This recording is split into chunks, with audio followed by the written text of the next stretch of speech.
सच्चिदानन्दरूपाय विश्वोत्पत्त्यादिहेतवे तापत्रयविनाशाय श्रीकृष्णाय वयं नुमः। यं प्रव्रजन्तमनुपेतमपेतकृत्यं द्वैपायनो विरह कातरयाजुहाव पुत्रेति तन्मयतया तर्वो विनेदो स्तं सर्वभूतहृदयं मुनिमानतोऽस्मि निगमकल्पतरोर्गलितं फलं शुकमुखादिमितद्रवसंयुतं पिबत भागवतं रसमालयं मुहुरहो रसिका भुवि भावुका। ओम नमो भगवते वासुदेवाय। ओम श्री परमात्मने नमः। ओम श्री परमात्मने नमः। इस YouTube चैनल पे सभी भक्तगणों का हार्दिक स्वागत है, हार्दिक अभिनंदन है। श्रीमद् भागवत महापुराण के नवम स्कंद में चतुर्दशोध्याय, जिसमें कि चंद्रवंश का वर्णन किया गया है। शेषोपवाच अथातः श्रूयतां राजन् वंशः सोमस्य पावनः यस्मिन्नेलादयो भूपा कीर्त्यन्ते पुण्यकीर्तयः। श्री सुखदेव जी कहते हैं, परीक्षित, अब मैं तुम्हें चंद्रमा के पावन वंश का वर्णन सुनाता हूँ।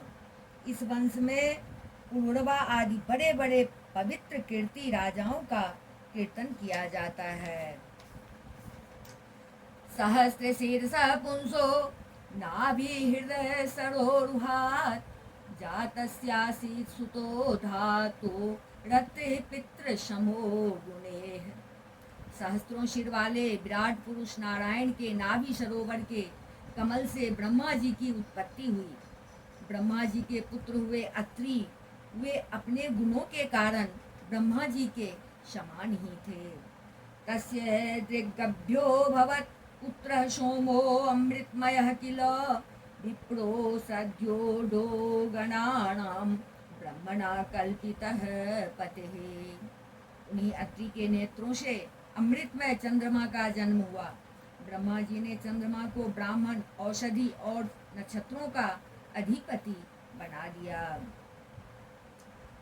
शो अयजद राजसूयेन विजित्य भुवनत्रयं पत्नीं बृहस्पतेर्द्वादर्पात् तारां नामाहरद्बलात्। उन्होंने तीनों लोकों पर विजय प्राप्त की और राजसूय यज्ञ किया। इससे उनका घमंड बढ़ गया और उन्होंने बलपूर्वक बृहस्पति की पत्नी तारा को हर लिया। यदा सदेव गुरुणा याचितो भिक्षांशो मदात् नाद्यजत् तत्कृते यज्ञे शूरदानव विग्रह। देवगुरु बृहस्पति ने अपनी पत्नी को लौटा देने के लिए उनसे बार बार याचना की, परंतु वे इतने मतवाले हो गए थे कि उन्होंने किसी प्रकार उनकी पत्नी को नहीं लौटाया। ऐसी परिस्थिति में उसके लिए देवता और दानव में घोर संग्राम छिड़ गया। शुक्रो बृहस्पतेर्द्वेषात् गृहेत् सा शूरो रूपं हरो गुरुसुतं स्नेहात् सर्वभूतगणावृतः। शुक्राचार्य जी ने बृहस्पति जी के द्वेष से असुरों के साथ चंद्रमा का पक्ष ले लिया और महादेव जी ने स्नेहवश समस्त भूतगणों के साथ अपने विद्या गुरु अंगिरा जी के पुत्र बृहस्पति जी का पक्ष लिया। सर्वदेव गणोपेतो महेंद्रो गुरु मन्वयात् सुरासुर विनाशो भूत समरस्तारककामयः। देवराज इंद्र ने भी समस्त देवताओं के साथ अपने गुरु बृहस्पति जी का ही पक्ष लिया। इस प्रकार तारा के निमित्त से देवता और असुरों का संहार करने वाला घोर संग्राम हुआ। निवेदितो अथाङ्गीरसा सोमं निर्वर्तस्य विश्वकृत तारांशो भर्त्रे प्रायक्षदन्तर पत्नीमवैत पतिः। तदंतर अंगिरा ऋषि ने ब्रह्मा जी के पास जाकर यह युद्ध बंद कराने की प्रार्थना की। इस पर ब्रह्मा जी ने चंद्रमा को बहुत डांटा फटकारा और तारा को उसके पति बृहस्पति जी के हवाले कर दिया। जब बृहस्पति जी को यह मालूम हुआ कि तारा तो गर्भवती है, तब उन्होंने कहा, त्यज त्यजाशु दुष्प्रज्ञे मत क्षेत्रादाहितं परे नाहं त्वां भस्मसात् कुर्यात् स्त्रियं शान्तानिकः सतिः। दुष्टे, मेरे क्षेत्र में यह तो किसी दूसरे का गर्भ है, इसे तू अभी त्याग दे, तुरंत त्याग दे। डर मत, मैं तुझे जलाऊंगा नहीं, क्योंकि एक तो तू स्त्री है और दूसरे मुझे भी संतान की कामना है। देवी होने के कारण तू निर्दोष भी है ही। तो त्याज बेड़ता तारा कुमारं कनक प्रभम स्पृहा मांगी रसश्चक्रे कुमारे सोम एव च। अपने पति की बात सुनकर तारा अत्यंत लज्जित हुई। उसने सोने के समान चमकता हुआ एक बालक अपने गर्भ से अलग कर दिया। उस बालक को देखकर बृहस्पति और चंद्रमा दोनों ही मोहित हो गए और चाहने लगे कि यह हमें मिल जाए। मोमायं न तवेत्युच्चे तस्मिन् विवदमानयो क्षोरऋषियो देवा नैवोचे विप्रेरिता तुषा। अब वे एक दूसरे से इस प्रकार जोर जोर से झगड़ा करने लगे कि यह तुम्हारा नहीं है, मेरा है। ऋषियों और देवताओं ने तारा से पूछा कि यह किसका लड़का है, परंतु तारा ने लज्जावश कोई उत्तर न दिया। कुमारो मातरं प्राह कुपितो लीकलज्जया किं वोचस्य सदवृत्ते आत्मावद्यं वदाशु मे। बालक ने अपनी माता की झूठी लज्जा से क्रोधित होकर कहा, दुष्टे, तू बतलाती क्यों नहीं? तू अपना कुकर्म मुझे शीघ्र से शीघ्र बतला दे। ब्रह्मा ताम्रः आहूय सम्प्राक्षेत्य सान्त्वयन् सोमस्येत्याह सनके सोमस्तं तावत् गृहीत। उसी समय ब्रह्मा जी ने तारा को एकांत में बुलाकर बहुत कुछ समझा बुझाकर पूछा। तब तारा ने धीरे से कहा कि चंद्रमा का, इसलिए चंद्रमा ने उस बालक को ले लिया। तस्यात्मयोनिराकृत बुधत्यभिरां नृप बुद्ध्या गंभीरया येन पुत्रेणापोडुरान् सुमुदम्। सुखदेव जी कहते हैं, परीक्षित, ब्रह्मा जी ने उस बालक का नाम रखा बुध, क्योंकि उसकी बुद्धि बड़ी गंभीर थी। ऐसा पुत्र प्राप्त करके चंद्रमा को बहुत आनंद हुआ। ततः पूर्वरवाजज्ञे इलायां य उदाहृतः तस्य रूपगुणोदार्य शीलद्रवेण विक्रमान्। सुखदेव जी कहते हैं, परीक्षित, बुद्ध के द्वारा इला के गर्भ से पुनर्वा का जन्म हुआ। इसका वर्णन मैं पहले ही कर चुका हूँ। एक दिन इंद्र की सभा में देवर्षि नारद जी पुनर्वा के रूप, गुण, उदारता, शील, स्वभाव, धन, संपत्ति और पराक्रम का गान कर रहे थे।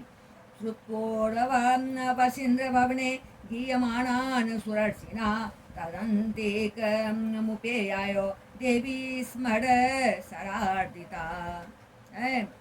उन्हें सुनकर उर्वशी के हृदय में काम भाव का उदय हो आया और उससे पीड़ित होकर वह देवांगना पुरुर्वा के पास चली आई।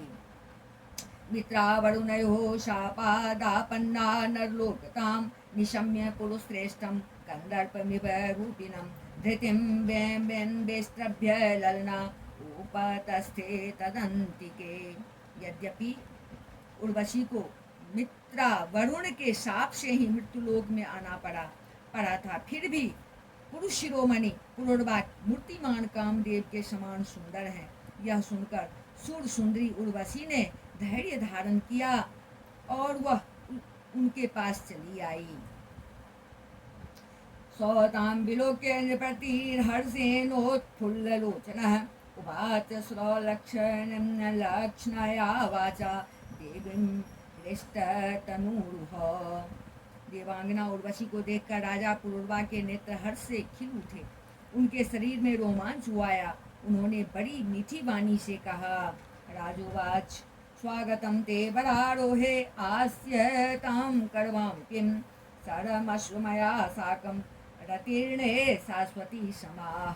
राजा पुरुरवा ने कहा, सुंदरी तुम्हारा स्वागत है, बैठो, मैं तुम्हारी क्या सेवा करूं। तुम मेरे साथ विवाह करो और हम दोनों का यह विचार अनंत काल तक चलता रहे। उर्वशुवाच कास्यास्त्वयि न सज्जेत मनों दृष्टिश्च सुंदर यदंगान्तरमासाद्य चैवते हरिरंसया। उर्वशी ने कहा, राजन आप सौंदर्य के मूर्तिमान स्वरूप हैं। भला ऐसी कौन कामिनी है जिसकी दृष्टि और मन आप में आसक्त न हो जाए, क्योंकि आपके समीप आकर मेरा मन रमन की इच्छा से अपना धैर्य खो बैठा है। एतावुरन को राजन न्यासो रक्षस्व मानद सन्नरंस्ये भवता साकं श्लाघ्यः स्त्रीणां वरः स्मृतः। राजन जो पुरुष रूप गुण आदि के कारण प्रशंसनीय होता है वही स्त्रियों को अभिष्ट होता है। अतः मैं आपके साथ अवश्य विहार करूंगी, परंतु मेरे प्रेमी महाराज मेरी एक शर्त है, मैं आपको धरोहर के रूप में भेड़ के 2 बच्चे सौंपती हूँ, आप इनकी रक्षा करना।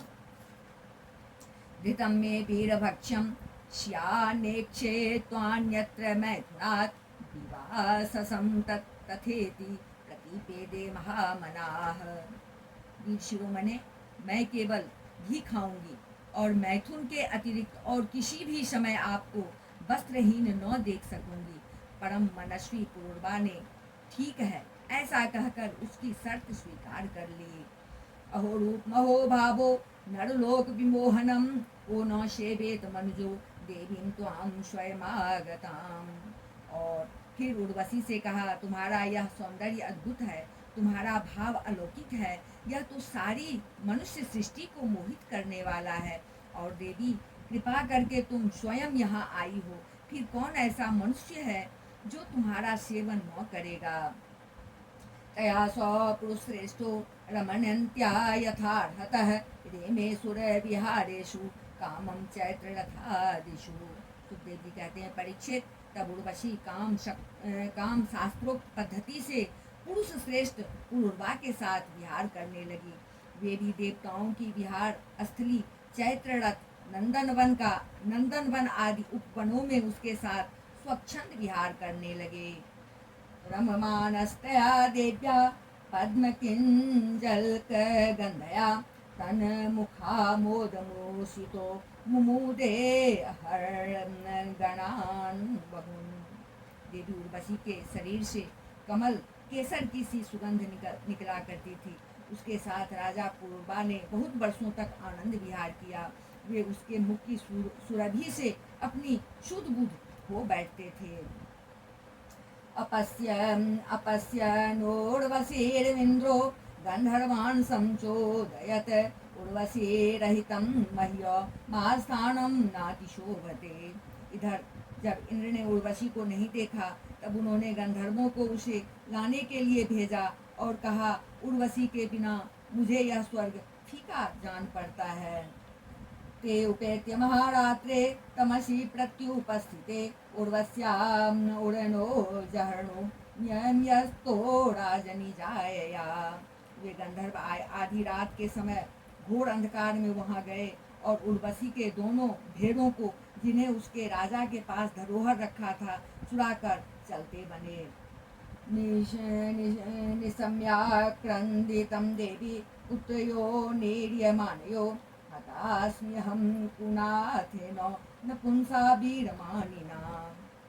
उर्वशी ने जब गंधर्वों के द्वारा ले जाए जाते हुए अपने पुत्र के समान प्यारे भेड़ों की बें सुनी, तब वह कह उठी कि अरे, इस कायर को अपना स्वामी बनाकर मैं तो मारी गई। यह नपुंसक अपने को बड़ा वीर मानता है, यह मेरे भेड़ों को भी न बचा सका। यस्द्विस्रम्भादहं नष्टा हृतापत्या च दस्युभे यह सेते निशे संत्रस्तो यथा नारी दिवा पुमान। किसी पर विश्वास करने के कारण लुटेरे मेरे बच्चों को लूट कर लिए जा रहे हैं। मैं तो मर गई। देखो तो सही, यह दिन में तो मर्द बनता है और रात में स्त्रियों की तरह डर कर सोया रहता है। इति वाक्यम इति वाक्सायकेर्विद्धः तत्रोत्रेरिव कुञ्जरः निशेनेस्त्रीं समादाय विवस्त्रोभ्यद्रवत्पुरुषा। सुखदेव जी कहते हैं, परीक्षित, जैसे कोई हाथी को अंकुश से बेध डाले वैसे ही उर्वशी ने अपने वचन बाणों से राजा को बिंद दिया। राजा पुरुरवा को बड़ा क्रोध आया और हाथ में तलवार लेकर वस्त्रहीन अवस्था में ही वे उस पर दौड़ पड़े। ते बेसृज्योरनो तत्र व्यद्योतन्तश्म विद्युतः आदाय मे साम्नवायांतम नग्न में क्षत्सा पतिम। गंधर्वों ने उनके झपटते ही भेड़ों को तो वहीं छोड़ दिया और स्वयं बिजली की तरह चमकने लगे।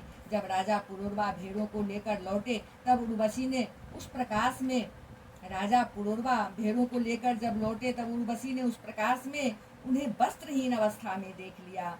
बस वह उसी समय उन्हें छोड़कर चली गई। एलोपी सैने जायाम पश्यन् विमना इव तश्चेतो विह्वला शोचन् बभ्रामोन मत्त वन्महीन। सुखदेव जी कहते हैं, परीक्षित, राजा पुरुरवा ने जब अपने शयनागार में अपनी प्रियतमा उर्वशी को नहीं देखा तो वे अनमने हो गए। उनका चित्त उर्वशी में ही बसा हुआ था। वे उसके लिए शोक से विह्वल हो गए और उन्मत्त की भांति पृथ्वी में इधर उधर भटकने लगे। सतां वेच्य कुरुक्षेत्रे सरस्वत्यां च तत्सखे पंच प्रहृष्ट बदना प्रासुप्तं पुरुरवाह। एक दिन कुरुक्षेत्र में सरस्वती नदी के तट पर उन्होंने उर्वशी और उसकी 5 प्रसन्न मुखी सखियों को देखा और बड़ी मीठी वाणी से कहा, अहो जाये तिष्ठ तिष्ठ घोरे न त्यक्तु महर्षि मां त्वमद्याप्य निर्वृत्य बचांसि कृणवावहे। प्रिय, तनिक ठहर जाओ, एक बार मेरी बात मान लो। निष्ठुरे, अब आज तो मुझे सुखी किए बिना मत जाओ। क्षण भर ठहरो, क्षण भर ठहर जाओ। आओ हम दोनों कुछ बातें तो कर लें। सुदेहोऽयं पतत्यत्र देवी दूरं हृतस्त्वया खाद्यन्त्येन वृकाग्रे धास्त्वत प्रसादस्य नास्पदम्। देवी, अब इस शरीर पर तुम्हारा कृपा प्रसाद नहीं रहा, इसी से तुमने इसे दूर फेंक दिया है। अतः मेरा यह सुंदर शरीर अभी ढेर हुआ जाता है और तुम्हारे देखते देखते इसे भेड़िए और गिद्ध खा जाएंगे। उर्वश्योवाच मां मृथा पुरुषोऽसि त्वं मा स्वं त्वाद्योर्वृका इमे क्वापि सख्यं न वै स्त्रीणां वृकाणां हृदयं यथा। उर्वशी ने कहा, राजन, तुम पुरुष हो, इस प्रकार मत मरो। देखो, सचमुच ये भेड़िए तुम्हें खा न जाए। स्त्रियों की किसी के साथ मित्रता नहीं हुआ करती। स्त्रियों का हृदय और भेड़ियों का हृदय बिल्कुल एक जैसा होता है। स्त्रियों ये करुणा क्रूरा दुर्मसा प्रिय साहसा घृंत्य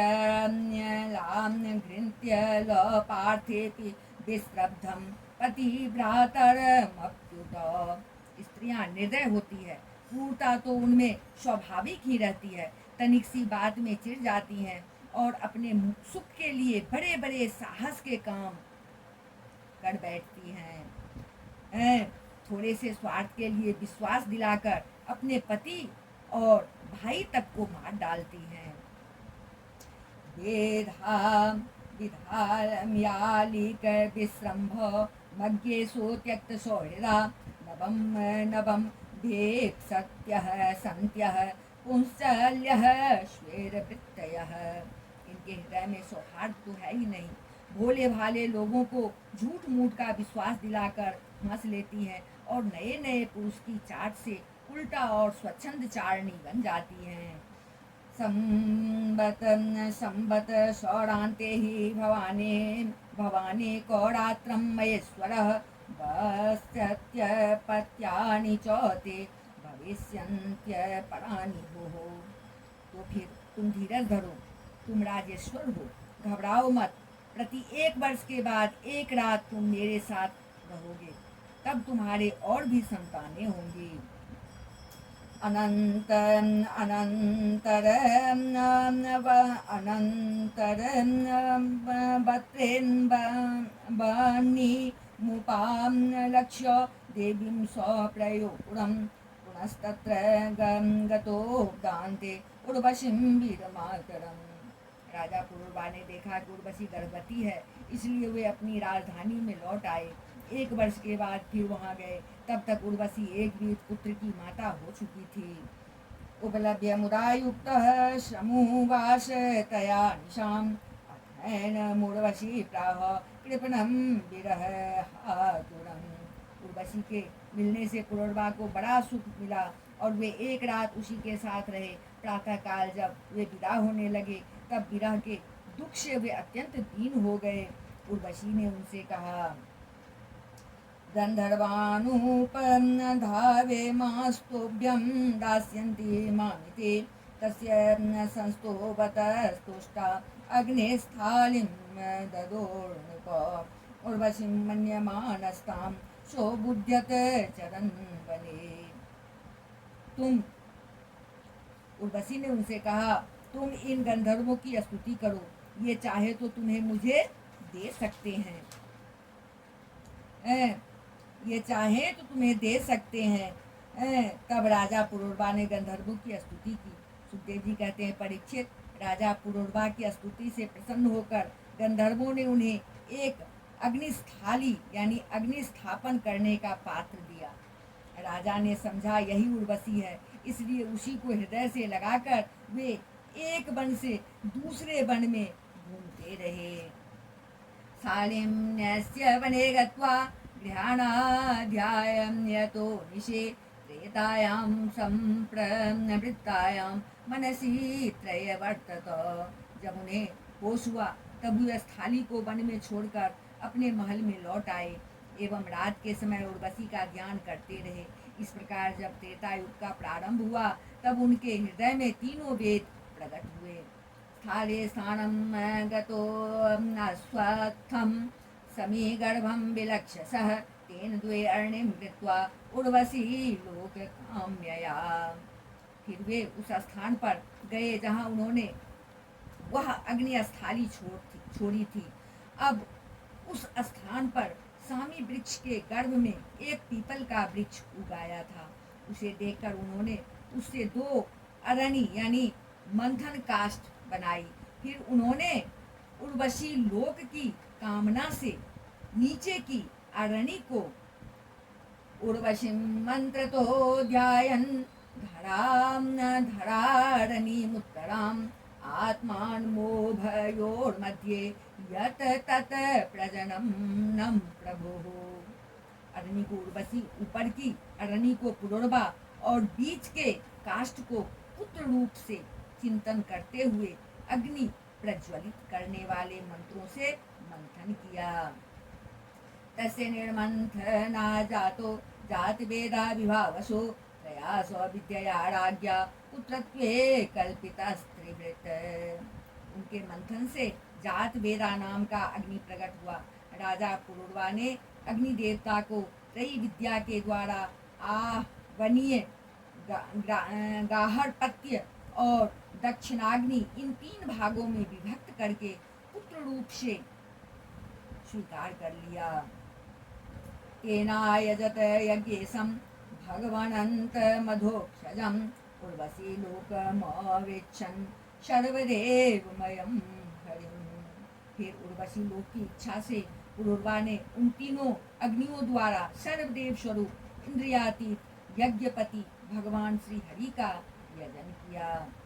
एक एव पुरा वेदः प्रणवः सर्ववाङ्मयः देवो नारायणो नान्य एको अग्निर्वर्ण एव च।